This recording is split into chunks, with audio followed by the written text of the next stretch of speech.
저녁 오전 예배 마치는데요. 제가 첫날부터 하나님께서 제자를 왜 부르셨는가? 교제하려고 불렀다.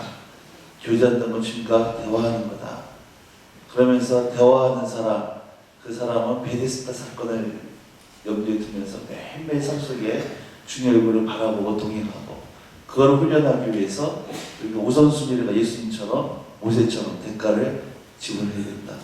그리고 그렇게 살아갈 때 우리 삶에 에덴의 삶이 회복되어지고, 그리고 역전의 에베네zer 은혜가 있게 되어진다. 교제를 가지고 말씀드렸습니다. 그리고 그렇게 주님께 교제하는 삶에 나타나는 두 다른 특징 중에 하나가 바로 순종하는 거다.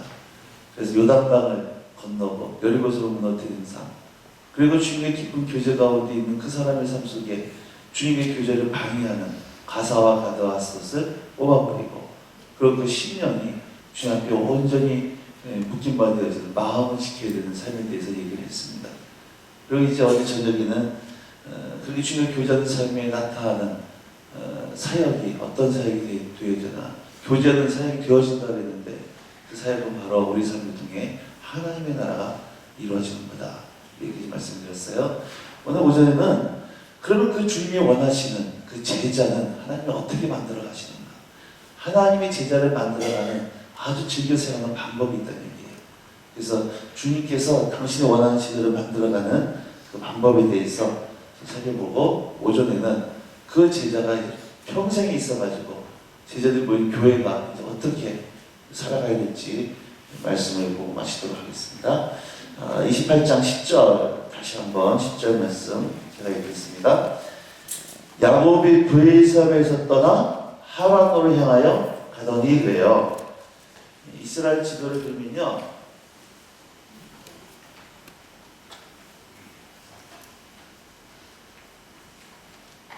이렇게 되어 있습니다. 갈릴리 호수고 산인데요, 이스라엘 이만큼입니다. 이쯤이 여기가 브에르사바예요. 최남단. 하란은 어디냐면 이쯤입니다. 우리나라식으로 얘기하면 브에르사바는 저 해남 땅 끝마을이고 하란은 저 만주 땅이라는 얘기예요. 지금 야곱이 이 브에르사바에서 떠나 어디로 향하여 가느냐? 하란으로 향하여, 그 외곽 라바이나 하란으로 향하여 부지런히 달려가고 있습니다. 그럼 왜 야곱은 자기의 고향인 브에르사바를 떠나서 하란으로 향하여 가고 있는가? 아버지를 속이고 형을 속였어요. 아버지를 속이고 형을 속이니까 그 형 에서가 내가 야곱을 죽여버리겠다라고 하는 그 이야기를 어머니 리브가가 됐습니다. 그래서 큰일 난 거예요. 잘못했다가는 큰아들도 죽고 둘째도 죽겠다 싶어가지고 지금 야곱을 부지런히 형 에서를 피해서 그의 오빠의 외삼촌 라반을 있는 곳으로 피난시켜서 보내고 있는 장면이 오늘 이 말씀이라고 합니다. 지금 야곱의 목적지는 하란입니다.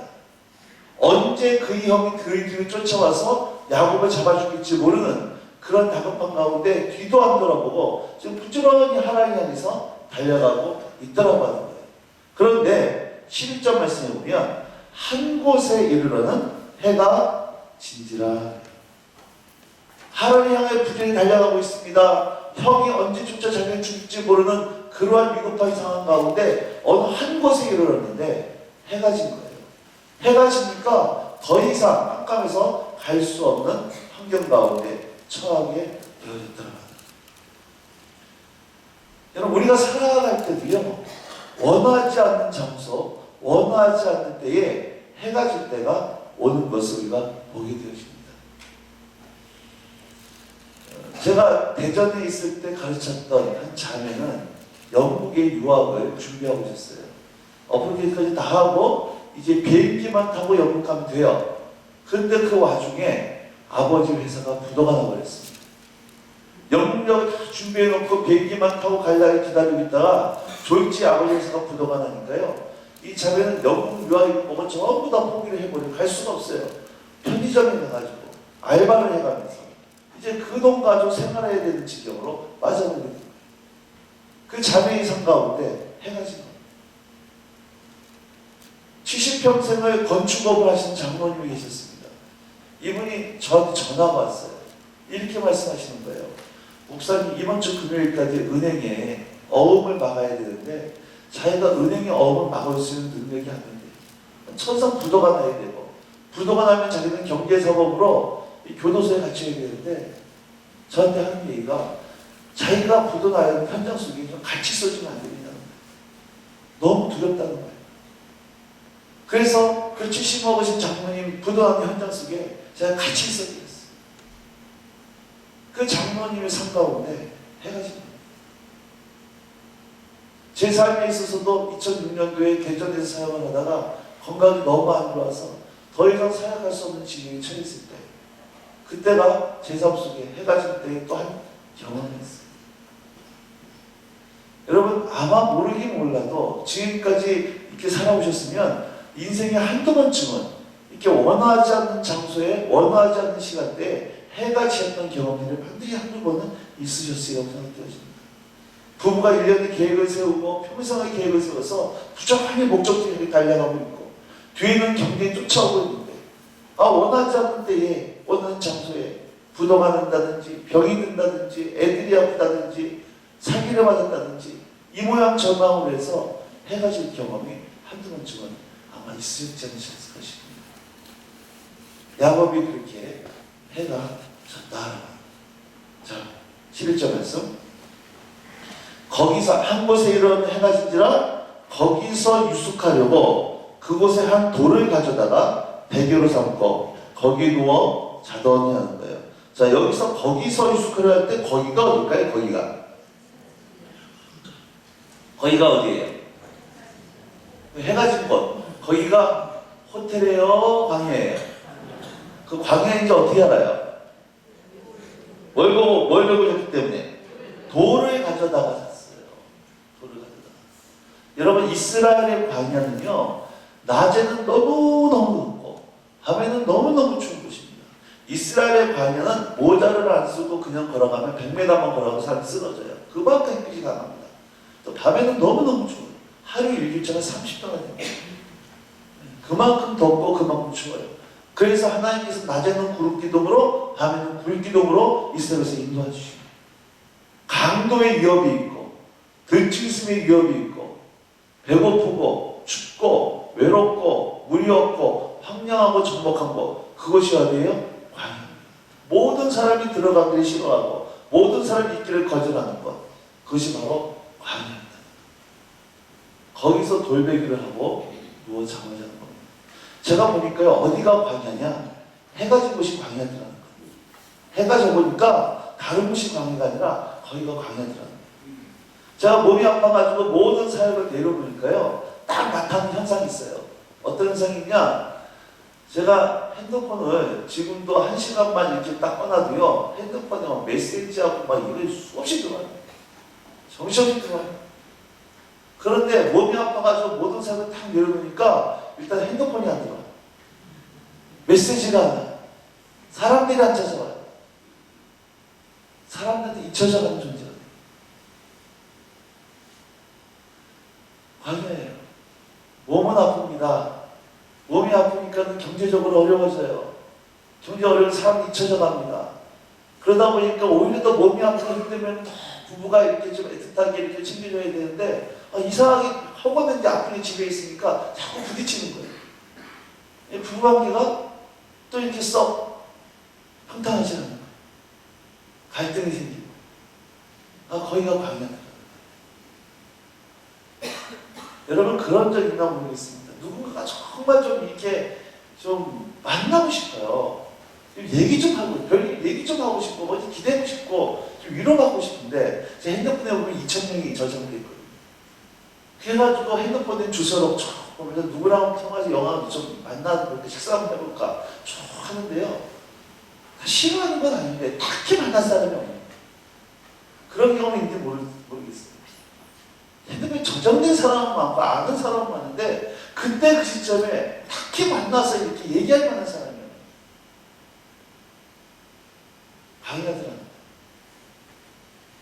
야곱이 뭐 밥이나 제대로 먹었겠습니까? 앞날에 대한 두려움, 막막함, 집에 대한 그리움, 형에 대한 공포, 언제나 이 집에 들어갈 수 있을까에 대한 이 알 수 없는 의구심, 이런 것들이 조금 종합이 돼가지고 밥이나 제대로 먹었겠어요? 겉옷을 이불 삼고 광야에서 누워 잠을 자는 거예요. 아마 울다가 잠이 들지 않았을까 싶어요. 그런데 이렇게 잠이 들었는데 야곱이 거기서 꿈을 꿉니다. 그 꿈의 내용이 이제 12절부터 15절까지고요. 꿈은 좀 나중에 보고 야곱이 그 광야에서 잠이 들었어요. 어쩌면 오늘 이 자리에 이렇게 해가 지시고 인생의 광야 가운데 혹시 처하신 분도 계시지 않을까 싶어요. 이 모양 저 모양. 자, 그럼 그분도 잘 들으세요. 16절 말씀. 야곱이 잠이 들었습니다. 꿈을 꿨어요. 그 16절 말씀. 시작.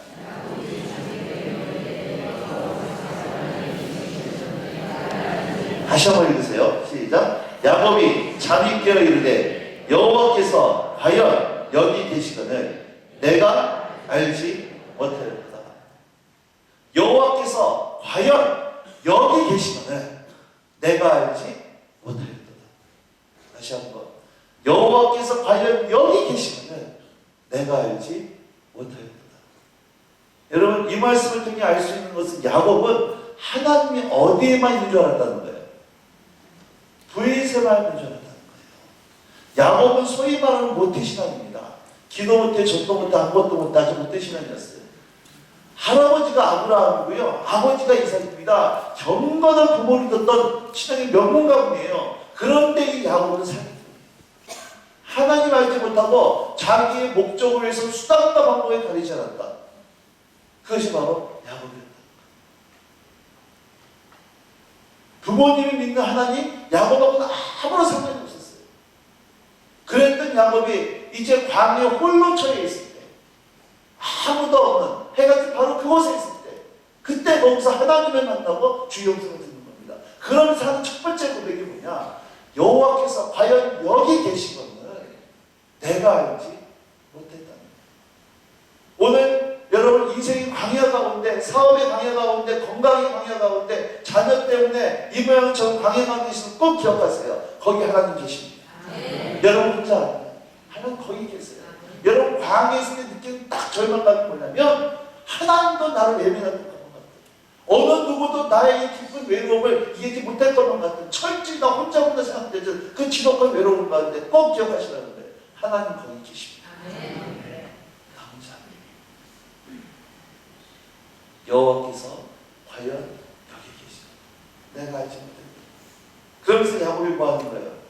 일어나서 베개를 했던 그 베개를 돌단에 쌓고 하나님께 예배드립니다. 그래서 그곳의 이름이 뭘로 바뀌는 거예요? 19절 말씀? 거기가 어디입니까? 그 장소가 어디예요? 베델. 베델이 무슨 뜻이에요? 하나님의 집. 여러분, 이름 없던 한 들판이었던 광야가 하나님이 임재하심으로 말미암아 야곱에게서 늘 야곱이 어렵고 힘들 때마다 맨날 야곱 어디로 돌아갑니까? 베델로 돌아갑니다. 베델로 돌아갑니다.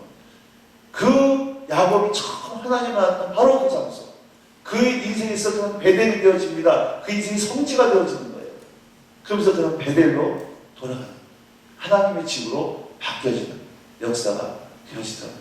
오늘 여러분 인생의 그 해가 진 바로 그 광야가 하나님의 집으로 바뀌어지는 베델이 되어지길 주님으로 축복합니다. 여러분 이 말씀을 체크를 해주세요. 이 말씀 볼 테니까 체크를 해주시고 다시 또 돌아올 겁니다. 시편 63편으로 한번 가세요.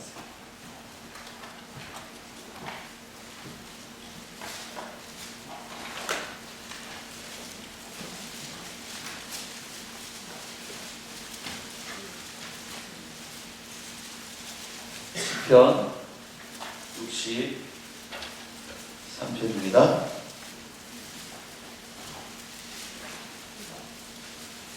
시편 63편.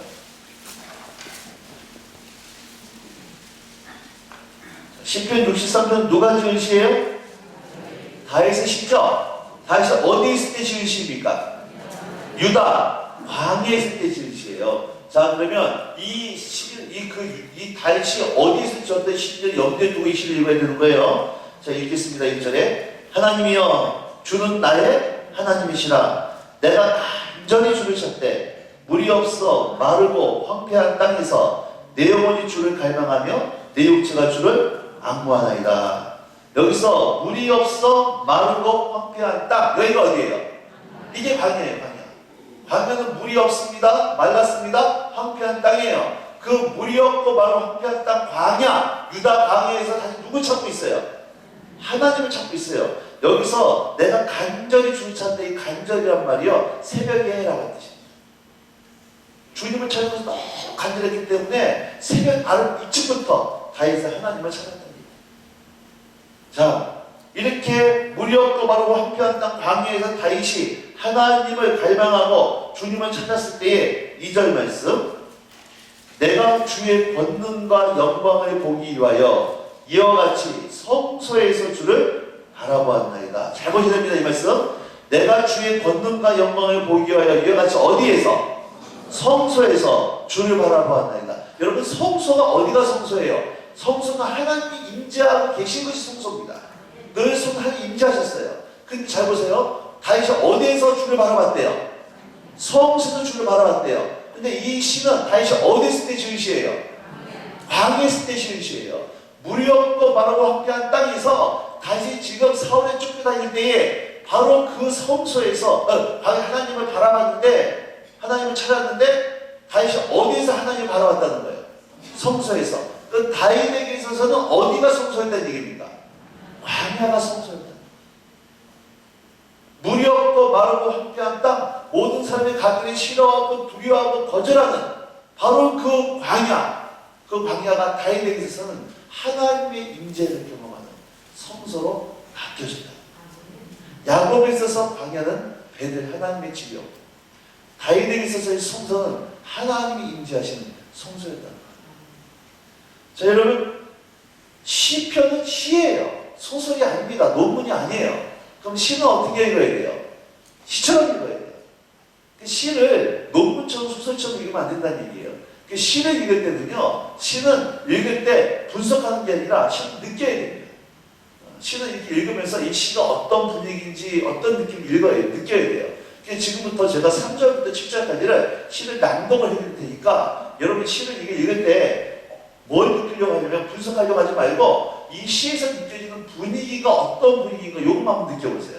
자, 3절부터 제가 읽을 테니까 이 시편 63편 느껴지는 이 분위기가 어떤 분위기인가? 주의 인자하심이 생명보다 나음으로 내 입술이 주를 찬양할 것이다. 이름으로 나의 평생의 주를 송축하며 주의 이름으로 말미암아 나의 손을 들리이다. 골수와 기름진 것을 먹은 것 같이 나의 영혼이 만족할 것이다. 나의 입이 기쁜 입술로 주를 찬송하되 내가 나의 침상에서 주를 기억하며 새벽에 주의 말씀을 작은 소리로 읊조릴 때 하오니 주는 나의 도움이 되셨습니다. 내가 주의 날개 그늘에서 즐겁게 부르리이다. 자, 여러분, 이 시에서 느껴지는 분위기가 기뻐요, 슬퍼요? 어두워요, 밝아요? 밝죠? 기뻐요. 여러분, 이 시만 보면요, 다윗이 왕궁에 있을 때 그의 인생이 고속도로 달려갈 때, 아주 잘 나갈 때 기록했던 시라고 해도 아무런 문제가 없다. 근데 여러분, 이 시가 어디서 기록되어지는 거예요? 광야에서. 물이 없고 마르고 황폐한 땅에서 내 영혼이 만족하겠다는 거예요. 내가 기쁜 입술로 부르겠다는 거예요. 주의 인자심이 그 어떤 생명력을, 그 어떤 사람보다 더 낫다는 거예요. 기억하세요?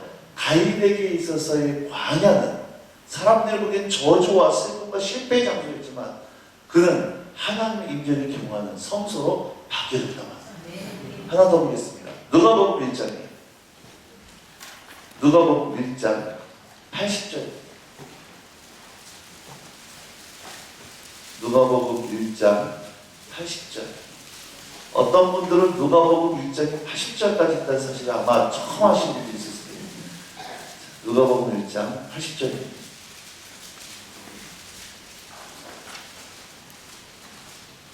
누가복음 1장 80절. 자, 시작.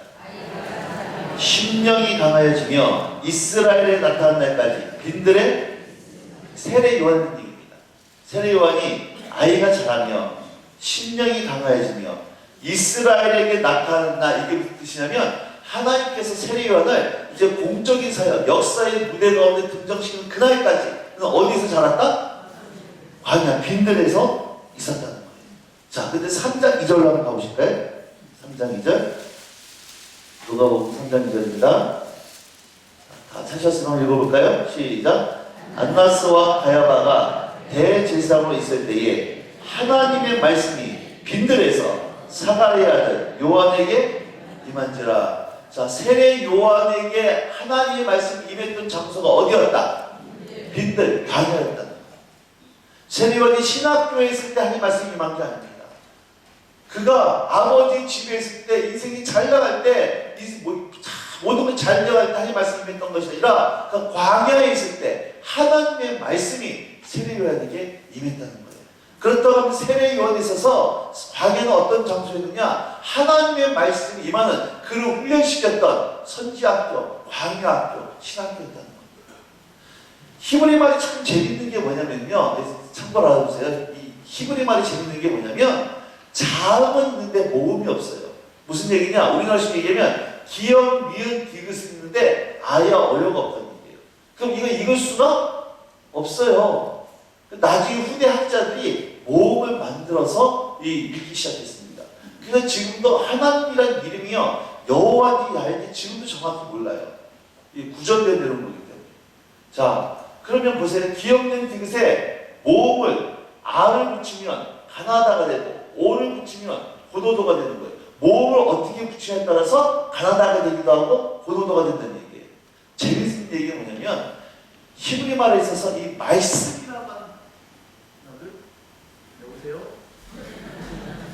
배터리가 하나.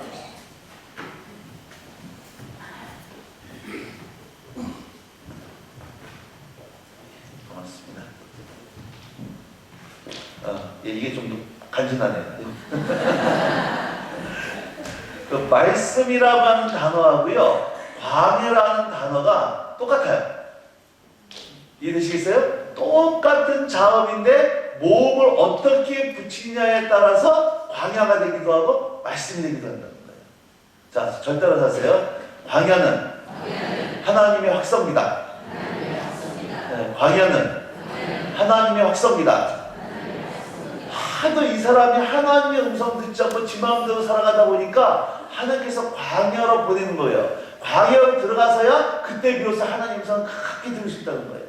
광야로 가기 전까지는 다 지 생각대로 지 목표대로 지 인생 살아가는 인생이, 광야에 가봐야, 실패 자리에 가봐야, 인생 고난 자리에 가봐야 그때 비로소 자기 생각을 내려놓고 하나님의 음성을 듣게 되신다.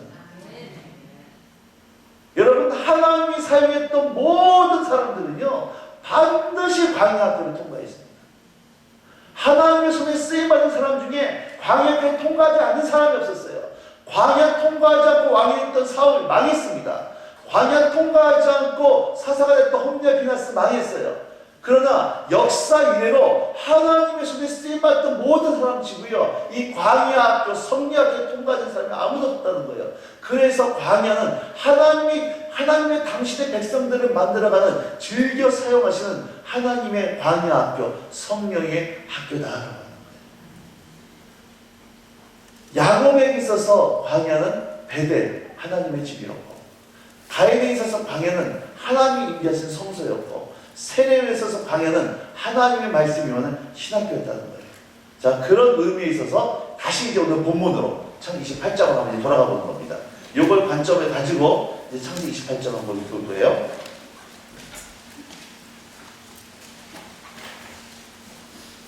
창세기 28장 어떠한 꿈을 꾸는가? 12절부터 15절까지 꿈의 내용을 한번 읽어보겠습니다. 12절부터 시작.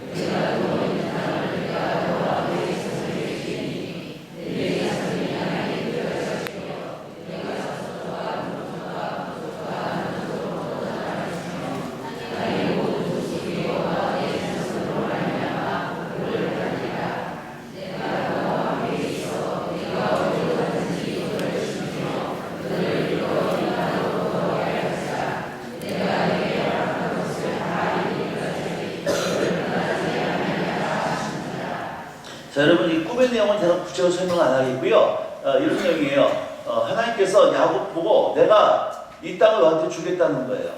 그러면서 나는 아브라함의 하나님, 이삭의 하나님이면서 내가 이 땅을 다시 너한테 주겠는데 15절 말씀을 보고 싶은 겁니다.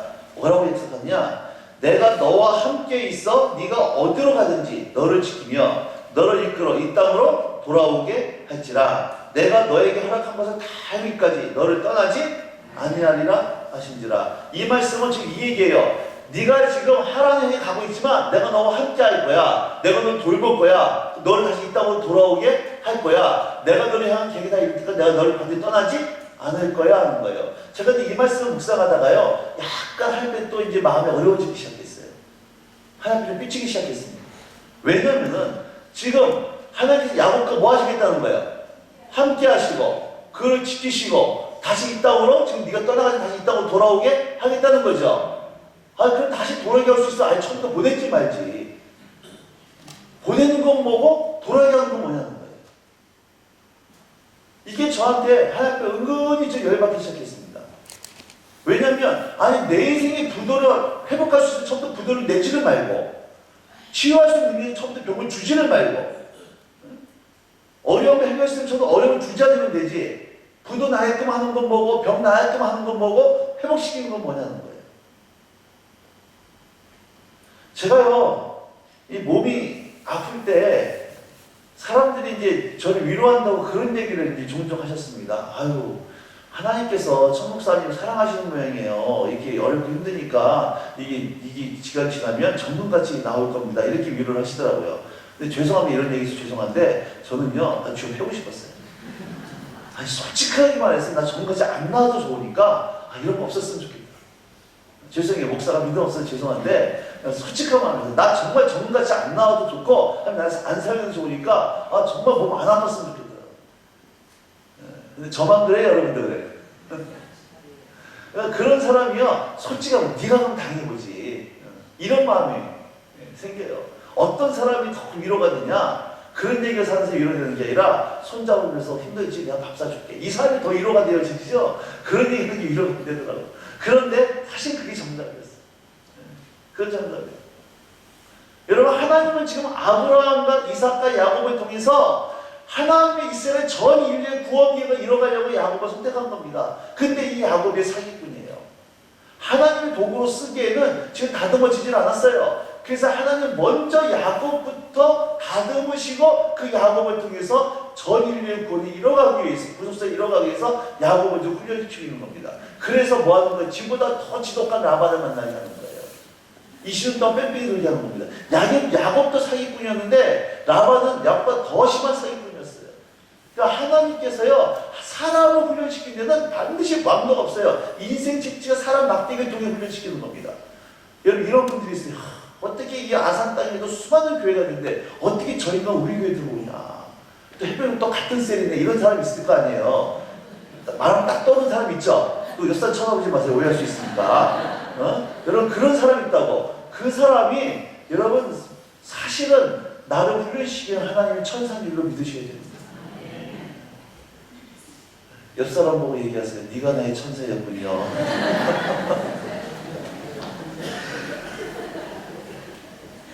여러분 그럼 누가 천사예요? 남편이 천사고 아내가 천사고 자식이 천사라는 거예요. 여러분 그런 남편 아니었으면 내가 기도했겠냐는 거예요. 자식 그런 자식 아니었으면 내가 주 앞에서 금식하고 울고 했겠냐는 거예요.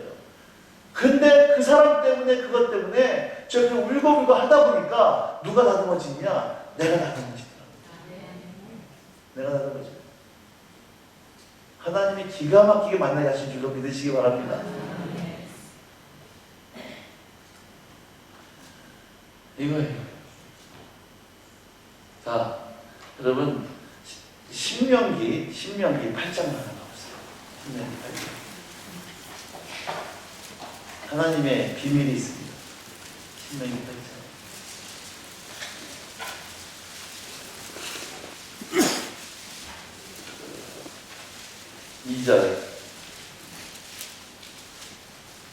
신명기 8장 2절.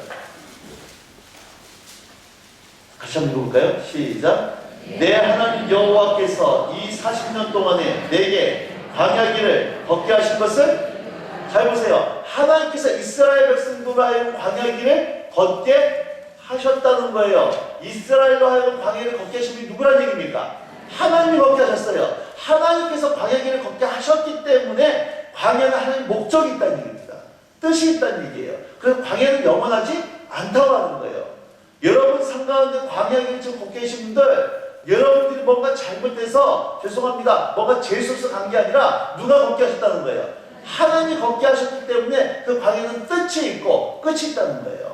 그럼 왜 하나님께서 이스라엘에서 광야를 왜 걷게 하셨나? 그 다음부터 읽어보세요. 시작. 이는 너를 낮추시며 너를 시험하사 내 마음이 어떠한지 그 명령을 지키는지 지키지 않는지 알려 하심이라. 너를 낮추시며 너를 줄이게 하시며 또 너도 알지 못하며 내 주는 알지 못하던 만나를 내게 먹이신 것은 사람이 떡으로만 사는 것이 아니요 여호와 입에서 나오는 모든 말씀으로 사는 줄을 내가 알게 하려 하심이니라. 한 가지예요. 하나님께서 이스라엘 백성들하고 이 광야 길을 걷게 하셨던 것은 한 가지입니다. 사람이 떡으로만 사는 것이 아니라 하나님께서 나오는 모든 말씀으로 살게 하십니다. 떡으로만 사는 인생이 뭐예요? 이 땅의 목적을 두고 살아가는 인생입니다. 더 넓은 아파트, 더 많은 재정, 더 높은 권세, 더 크고 화려한 삶, 더 좋은 자동차, 이것을 인생의 목적으로 살아가는 인생에서 하나님 말씀 붙들고 살아가는 인생, 하나님께서 나를 위해 보내신 사명 붙들고 살아가는 인생이 되게 하시려고 광야로 보내시는 거예요. 왜? 사람은 광야에 들어가야지만 비로소 이걸 놓을 수가 있기 때문에. 그래서 5절 말씀 보실까요? 5절 시작. 그 아들을 징계한 같이 내 하나님 여호와께서 너를 징계하신 줄 마음에, 여기 징계한다는 얘기가 두들겨 팬다는 얘기가 아닙니다. 영어로 디사이플링, 훈련시킨다는 얘기예요.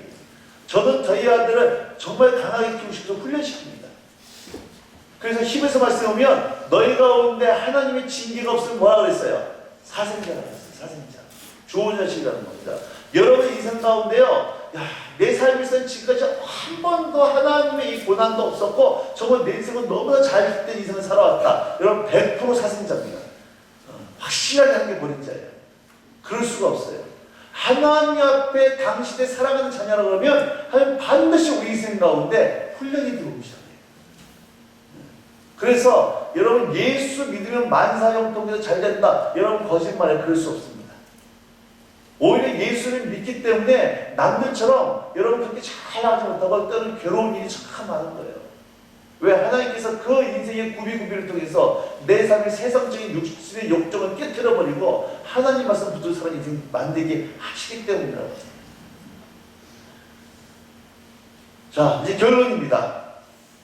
하나님께서 야곱을 광야를 통과케 했고 다윗을 통과케 했고 하나님 모든 사람들을 광야를 통과케 해서 떡으로 사는 인생이 아니라 하나님 말씀 붙들고 사는 인생으로 만들게 하셨어요. 그러면 사기꾼이었던 야곱이 광야를 통과함으로 어떤 인생이 되었을까요? 말씀 붙들고 살아가는 인생 되게 하셨다는 거예요. 그럼 야곱이 정말 어떻게 바뀌었는가? 야곱의 노후가 어떻게 바뀌었는가? 이것만 보고 마치도록 하겠습니다. 야곱의 노후. 자, 창세기 7장 가보세요. 광야를 통과했던 야곱의 인생이 어떻게 그 인생이 아름답게 인생의 노후가 바뀌어졌는지 창세기 47장 31절입니다. 31절.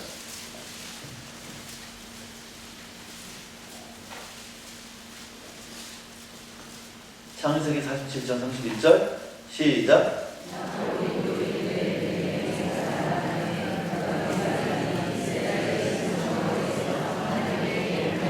자, 야곱이 또 이르되 내게 맹세하라매 그가 맹세하니 이스라엘, 야곱이, 이스라엘은 변화된 야곱이 바뀐 이름이에요. 이스라엘이 침상거리에서 하나님께 뭐합니까? 수단과 목적을, 자기의 목적을 위해서 수단과 방법을 가져왔던 야곱이 그 인생의 이제 노년에는 침상거리 앞에서 하나님이 예배하고 경배하는 예배자로 그 인생이 바뀌어가기 시작하는 거예요. 야곱의 인생의 노후를 한마디로 얘기할 때 예배자가 되어가기 시작하는 겁니다. 49장으로 가보세요. 이 말씀 꼭 기억하셔야 됩니다. 47장 31절 기억하세요. 침상거리로 경배했다. 이 말씀 기억하시고요.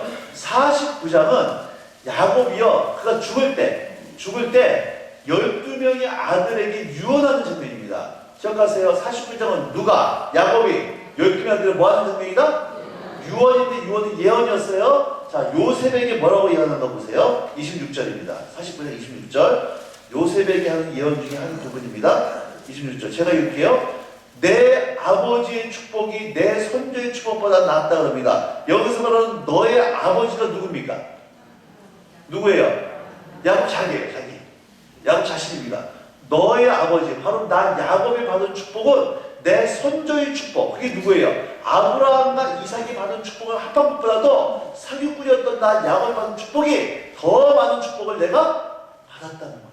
기가 막힌 고백 아닙니까? 사기꾼이었던 나 야곱이 받은 축복은 믿음의 조상이었던 아브라함과 예수님을 예배했던 이삭이 받았던 그 축복을 합친 것보다도 내가 받은 축복이 더 많은데, 이 축복이 영원한 산의 하나씩 같이 이 축복이 요셉의 머리 위로 돌아오며 그 형제 중 뛰어난 자의 정수리로 돌아옵니다. 야곱이 받는 축복을 누구한테 유산으로 물려주는 겁니까? 요셉에게 유산으로 물려주는 거예요. 여러분, 이 고백이 우리의 고백이 되어주기를 소원합니다. 나중에 하늘나라 강제는 우리 자녀들 앞에서요, 유언하면서 내가 받은 축복이 너무나 많아서 이 축복을 내가 너한테 유산으로 물려줄게. 여러분, 이 놀라운 고백에 주님을 축복합니다. 자, 보세요. 이제 여러분, 히브리서 11장이 무슨 장이라고 그랬어요? 믿음장이라고 그랬죠. 그럼 믿음의 전당 가운데 아브라함이 있을까 없을까? 이삭은요? 야곱은? 있겠죠. 그러면 믿음의 전당 가운데 야곱의 믿음은 도대체 어떤 믿음이었길래 믿음의 전당 가운데 야곱의 이름을 기록하고 있을까? 아브라함의 믿음은 이해가 돼요. 본토 친척을 떠나고 하나님을 자신의 스피에도 물고 믿고, 이삭은 물에서 순종하고, 하여튼 또 이게 예언하고 이런 축복이 있는데, 야곱은 어떠한 믿음으로 히브리 11장에 기록되고 있을까? 자, 이거 한번 마치겠습니다. 히브리 11장, 야곱의 믿음에 대해서 히브리 11장이 뭐라고 얘기하고 있는가?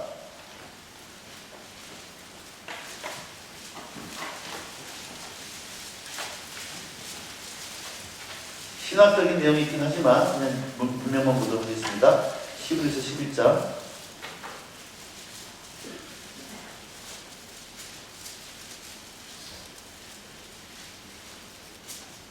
21절입니다. 히브리서 11장 21절. 히브리서 11장 21절 시작. 믿음으로 야곱은 죽을 때에 요셉의 가들이 뭐 했어요? 축복했죠. 이 축복을 뜨기 위해서 야곱에게 요셉에게 유산으로 물려줬습니다. 그리고 그 지팡이 머리에 의지하여서 침상부에서 뭐 했더라? 네, 이것을 야곱의 믿음으로 기록하고 있는 거예요. 그 인생의 노후에 침상 머리에서 지팡이 머리에 의지하고 49장에 각 아들에게 유언하던 장면을 믿음으로 기억하고 있다는 거예요. 야곱의 인생의 아름다운 예배자의 모습, 신앙의 유산으로 물려주는 모습으로 기록되어져 가고 있다라는 거예요. 2009년도에 저희 어머니가 머리 수술을 이렇게 하셨어요. 머리 수술을 하셔서 수원 아주대병원에 입원을 하셨는데요. 문제는 그 어머니를 이렇게 뒤에서 병원에 이제 머리 수술하셨기 때문에 움직일 수가 없었기 때문에요. 누군가가 이제 간병을 해드려야 되는데 간병인들이 사람이 없었습니다. 그래서 제가 3주 동안 어머니 병원에 있으면서 어머니를 간병을 해드려야만 했었어요.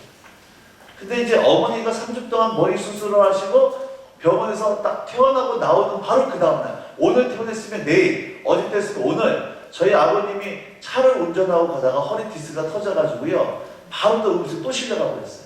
그래서 저는 어머니 병원에서 나오자마자 또 아버지 병원에 가가지고 또 아버지 또 간병을 또 해드려야 돼요. 저희 아버지가 학원차를 운전하고 계셨거든요, 직업이. 그래서 갑자기 학원차 운전하다가 허리 디스크 터지니까 누가 대신 운전할 사람이 없어요. 그래서 제가 아침부터 저녁까지 제가 대체 학원차를 다니고 유치원차부터 학원차를 다니고 운전하다가 저녁에는 병원 가가지고 아버지를 또 간병해 드려야 되는 거예요.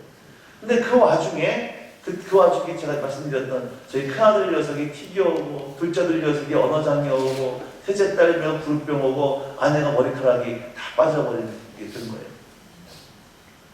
귀신이 들어올 때는 어깨동무하고 들어온다고요. 한꺼번에 이렇게 몰아가지고.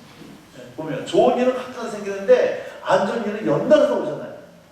정신이 없더라고요. 저희 딸내미가요, 이게 커갈수록 애들이 원래 오다리다가도 커서 다리가 붙어야 되는데 얘는 갈수록 다리가 휘어져.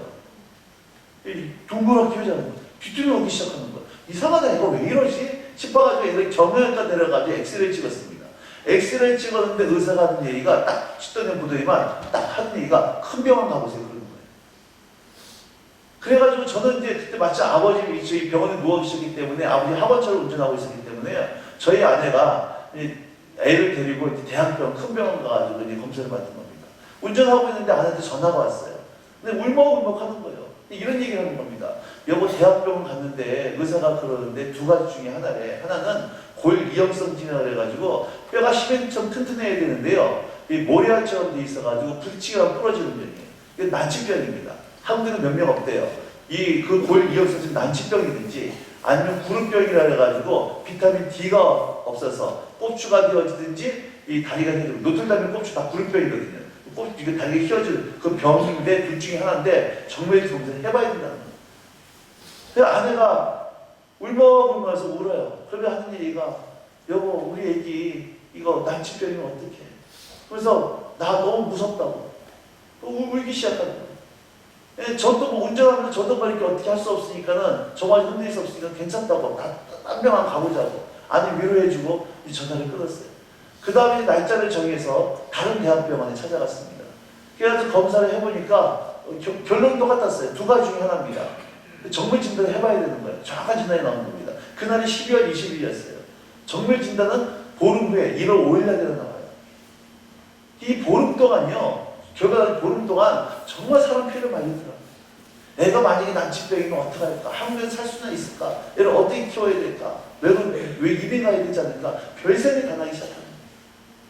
근데 1월 5일 날이 제가 한동대에서 계절학기 또 이제 강의를 하러 가는데 1월 4일 날, 5일 날 주일이고 1월 4일 날 주일입니다. 1월 4일 날 제가 대전에서 버스 타고 포항 내려가면서 아내한테 그랬어요. 나한테 내일 검사기로 나오는데 내일 절대 나한테 먼저 전화하지 마라. 만약에 애가 난치병이라고 하면 나 그때 강의 못하니까 내가 전화할 때까지 기다리라고 했어요. 해필 때 1월 5일 날이 저희는 생일이에요. 저희 아내는 자기 생일날 미역도 먹고 금식하고 결과 받으러 가고 저도 이제 오전에 한동대에서 애들 강의하고 점심 교수님이랑 식사를 한 다음에 그 다음에 방에 들어가가지고 혼자 이제 전화를 한 겁니다. 아내한테 어떻게 됐어? 전화를 하니까 아내가 막 웃는 거예요. 웃으면서 하는 얘기가 이런 얘기 하는 겁니다. 자기 평생 제일 큰 생리소문 받았대. 뭔 얘기냐 그러니까 애가 불임병이라고 치유가 가능하다고. 그게 제일 큰 성에서 받았다는 거예요. 아내는 웃는데요. 왜 치유가 가능하다 그러니까 아내는 그것만을 기쁜 거예요. 근데 저는요, 그 얘기를 내가 물어버렸어요. 하나님께 서러움이 막 몰려오더라고요. 서러움이 막 몰려왔어요. 그 보름 동안 그 가슴 고생 마음 아래 했던 거하고 서러움이 막 제가 막 물어버렸어요. 아버지 병원에 이렇게 누워있는데요. 막막한 거예요. 어머니 머리 수술해가지고 간신히 병원비 맞춰놨는데 이제 아버지 또 이렇게 허리 뒤집수하면 또 이 몇 분만 또 들어가는데 이것도 어떻게 말해야 싶어가지고 누워가지고 잠이 안 와요. 아버지 병원에 병실 이게 침대에 누워있고 저는 아버지 옆에 그 보호자 그 침대에 이렇게 누워가지고 있는데 잠이 안 와요. 누워가지고 저기 하고 있는데 창문을 보니까요. 근데 마침 별 하나가 반짝반짝 하더라고요. 근데 그때 하나님이요. 저한테 말을 걸기 시작했어요. 이렇게 말씀하시더라고요. 마음속에 이렇게 질문 떠오시네요. 너 나한테 예배할 수 있겠니? 너 나한테 예배할 수 있겠니? 제가 강의를 가서 설교를 하다가 말씀을 전하다가 늘 사람들이 했던 말 중에 하나가 이런 말입니다. 시편 145편 10절 말씀에 이런 말씀이 있어요. 여호와께서 모든 일에 의로우시고 모든 행세에 은혜로우시다. 여호와께서 모든 일에 의로우시고 모든 행세에 은혜로우시도다. 그러면 사람들에게 모든 일과 모든 행사 가운데 여러분 가운데 해당 안 되는 일이 없습니다. 하나님은 은혜로우시고 의로우신 분이십니다. 여러분들이 이해가 안 된다고 해서 하나님을 정말 의심하지 마십시오. 하나님은 의로우신 분이십니다. 하나님 허락하신 분이 최선입니다. 이게 늘 이렇게 강조를 했었어요. 근데 그날 하나님 저한테 그 고백을 받아내고 싶으셨던 거예요. 하나님은 모든 일에 의롭고 은혜로우시다며. 너 그렇다고 하면 이 상황 속에서 나 예배할 수 있겠니? 이 질문이었어요. 제가 대한민국에 그렇게 얘기했습니다. 하나님, 저는 예배하겠습니다. 저 주님 예배하겠습니다. 그래서 새벽 2시에 일어나서 보호자 대기실로 갔어요. 아무도 없더라고요, 보호자 대기실에. 거기서 혼자서 주님 앞에 예배하기 시작했어요. 좋으신 하나님, 좋으신 하나님, 참 좋으신 하나님. 내가 걸어갈 때 길이 되고 살아갈 때 삶이 되는 부르신 그곳에 나 예배하겠습니다. 하나님 한 번도 나를 실망시킨 적 없으시고 언제나 공평 가운데로 나를 돌보셨습니다. 찬양하고 기도하고 찬양하고 기도하고 무슨 특별한 기적이 벌어진 건 아니에요. 그러나 아무도 없는 그 새벽에 그 보호자 대기실이 저한테 베델이었어요. 거기서 하나님이 저를 다시 만나주셨어요. 저희 아내가 대전에 있을 때는 도저히 머리가 이게 해결이 안 돼요. 머리만 감으면 머리카락이 푹 빠집니다. 머리 빵도 막 나기 시작해요. 도저히 안 되겠다 싶어가지고 서울로 이제 일주일에 한 번씩 기차를 타고 치료를 다녔어요. 그 기차 안에서 아무도 없는 기차 안에서 하나님이 저희 아내를 만나주셨어요. 그래서 포항 가자라고 하는 얘기에 저희 아내가 기도하는 가운데 포항 가자고 아내가 먼저 응답할 수 있었던 이유는 그 기차를 하나님이 새롭게 만났기 때문에. 여러분 똑같은 상황 속에서요 어떤 사람은 그 어려운 가운데서 하나님을 부인하고 떠나는 사람이 있고 어떤 사람은 그 상황 속에서 그 환경 가운데 예배하는 사람이 있어요. 여러분 이거는 그냥 되어지는 게 아니에요. 평소에 하나님과의 관계가 되어 있지 않으면 어려움이 닥치고 환란이 닥쳐올 때 하나님 믿어도 소용없다. 시험 들고 떠나갑니다. 인생이 잘 나갈 때 기뻐하고 즐거워하고 예배하면 누구든지 할 수 있지만 인생의 고난 가운데 광야 가운데서 예배하는 것은 아무나 할 수 있는 게 아니에요. 그건 하나님 앞에 여러분 훈련된 사람만이 할 수 있어요. 말씀 마칩니다. 오늘 여러분 가운데 지금 광야 가운데 계십니다. 그것이 재정이든 건강이든 직장을 잃었든 부도나기 직전이든 자녀들 때문이든 시부모의 문제든 뭔지 모르겠지만 기억하세요. 거기 하나님 계십니다. 여러분 하나님이 선하신 분이세요. 거기서 예배하자는 거예요. 거기서 예배하다 보면 왜 나만 겪는 고난이냐고 하나님 원망하지 않고 이 고난의 뒤편에 있는 하나님의 미리 주신 축복을 바로 예배하기 시작할 때 하나님은 그 광야를 통해 베델로 바꾸시고 성소로 바꾸시고 기가 막힌 하나님의 음성을 들려주심으로 말미암아 어느 곳에 가든지 간에 하나님의 사역을 이끌어낼 수 있는 하나님의 제자로 저희를 만드실 줄로 믿으시기 바랍니다.